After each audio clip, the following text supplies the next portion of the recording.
Di akhirat kelak, ulama akan membawa pahala ilmunya. Ahli salat akan membawa pahala salatnya.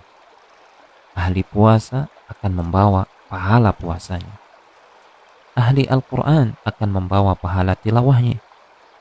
Sementara ahli sedekah akan membawa semua pahala ahli ilmu, ahli salat, ahli puasa, dan ahli Al-Quran. Kenapa? Karena dengan hartanya dia telah membantu tersebarnya ilmu.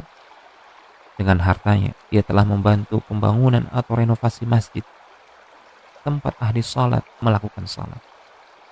Dengan hartanya dia memberikan makan orang-orang yang berpuasa. Dengan itu dia meraih pahala orang-orang yang berpuasa. Dengan hartanya dia telah mencetak serta menyebarkan Al-Quran dan kitab-kitab para ulama. Semua pahala mereka akan diraih oleh ahli sedekah. Wallahi, demi Allah, kelak di akhirat, ahli sedekah adalah orang yang paling bahagia dengan pahala sedekahnya. Pahala besar yang tidak dia sangka-sangka. Man tasaddaqa bi'adli tamratin min kasbin tayyibin ولا يقبل الله إلا الطيب فإن الله يتقبلها بيمينه ثم يربيها لصاحبها كما يربي أحدكم فلوة حتى تكون مثل الجبل.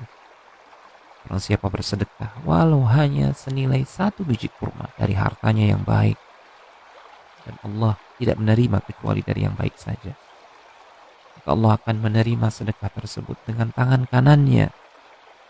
Allah akan memelihara dan mengembangkan pahala sedekah tersebut, sebagaimana salah seorang di antara kalian memelihara dan membesarkan kuda kecilnya.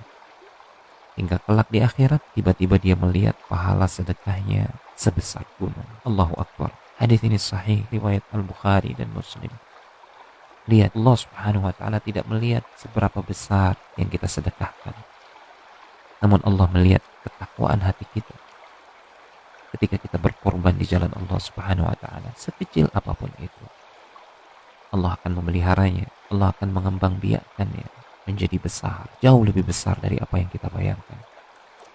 Untuk itu, berinfaklah, berikanlah sedikit harta kita untuk membantu saudara-saudara kita, membantu orang-orang yang berjuang di jalan Allah Subhanahu wa Ta'ala, membantu mereka, para tenaga medis di tengah wabah ini, membantu mereka, para relawan sosial yang berada di garis depan, yang bahkan mempertaruhkan kesehatan dan jiwa mereka bahkan untuk menolong sesama.